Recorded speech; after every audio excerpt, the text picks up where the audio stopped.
तो आज हम लोग डिस्कस कर रहे हैं saturation magnetization at absolute zero. Absolute zero temperature पे जो फेरोमैग्नेटिक क्रिस्टल्स होते हैं उनका सैचुरेशन मैग्नेटाइजेशन जो होता है वो बिल्कुल अलग होता है रूम टेम्परेचर के कंपैरिजन में। जैसे आयरन का देखिए 1707 है, जबकि ज़ीरो के पे ये 1740 है। क्या चीज़ है ये? मैग्नेटाइजेशन। ठीक है, वैसे ही कोबाल्ट का, निकल का हम देख सकते हैं। तो यहाँ पे इससे ये क्यों ऐसे चेंज आ रहा है तो वो चीज़ हम डिस्कस करेंगे। एक तो ये NB की जो वैल्यू है ये भी नॉन इंटीग्रल है और इसके लिए बहुत सारे जो कॉज है उसमें से एक कॉज ये है कि स्पिन ऑर्बिट का जो इंट्रैक्शन होता है, जो ऐड होता है या सब्ट्रैक्ट होता है, जिसकी वजह से L+S या L-S होता है। ठीक है। दूसरा रीज़न है फेरोमैग्नेटिक मेटल्स में कंडक्शन इलेक्ट्रॉन का मैग्नेटाइजेशन। ये हमने बहुत बार डिस्कस किया है कि कंडक्शन इलेक्ट्रॉन जो होते हैं वो लोकलाइज्ड होते हैं पैरामैग्नेटिक आयन कोर के पास। तीसरा कारण ये है जो स्पिन अरेंजमेंट होता है वो किस टाइप का होता है। यहाँ पे आप देख सकते हैं सिंपल फेरोमैग्नेट का स्पिन, सिंपल एंटी फेरोमैग्नेट का स्पिन, ये फेरी मैग्नेट का है जिसमें एक पूरा है और दूसरा हाफ है। फिर है कैंटेड एंटी फेरोमैग्नेट, ये थोड़े तिरछे से हैं। देन है हेलिकल स्पिन अरे। ठीक है, तो अगर एक एटम है जिसका स्पिन प्रोजेक्शन -s है तो हर एक दो एटम्स के लिए +s और एवरेज स्पिन हो जाती है 1/3s।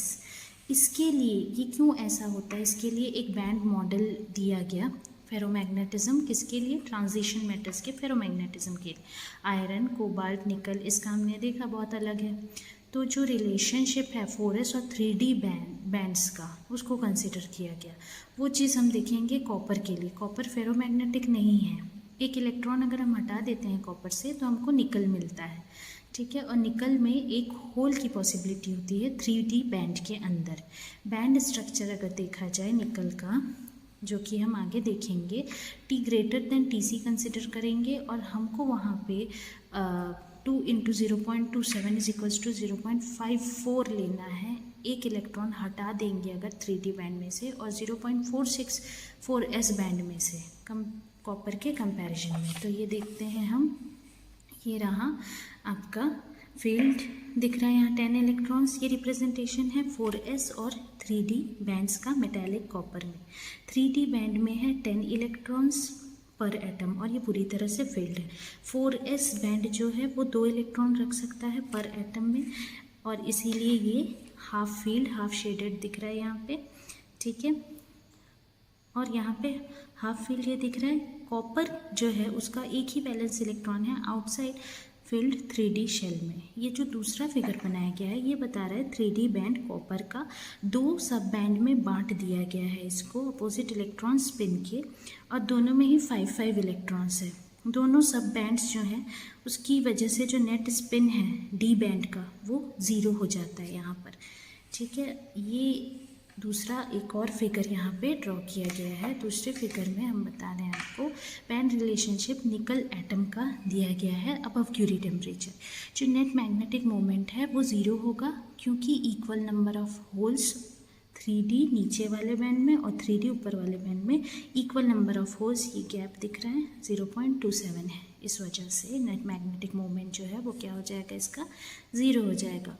दूसरा फिगर जो है वो ये है, रिलेशन बता रहा है निकल में बैंड का रिलेशन एब्सोल्यूट ज़ीरो में। जो एनर्जी है 3d ये अप वाले बैंड की और ये 3d डाउन वाले बैंड की, सब बैंड्स कह सकते हैं। ये सेपरेट किए गए हैं एक्सचेंज इंट्रैक्शन से। 3d स्पिन अप वाला जो बैंड है वो फील्ड है और 3d डाउन वाला जो है उसमें 4.46 इलेक्ट्रॉन्स हैं और 0.54 होल्स हैं। 4s बैंड, ये जो 4s बैंड है ये माना जाता है कि इसमें लगभग बराबर नंबर ऑफ इलेक्ट्रॉन्स होते हैं दोनों स्पिन डायरेक्शन में, इसीलिए इसको सब बैंड में डिवाइड नहीं किया जाता है। नेट मैग्नेटिक मूवमेंट 0.54 μb की पर एटम आती है एक्सेस पॉपुलेशन इस 3d बैंड में होने के कारण।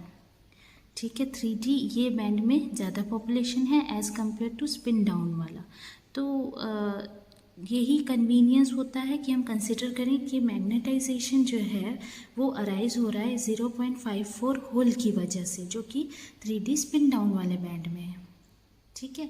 और इसी वजह से वो जो टेबल है उसमें हमको जो भी डिफरेंस है वो नज़र आ रहा है जब हम एब्सोल्यूट ज़ीरो टेम्परेचर की बात करते हैं।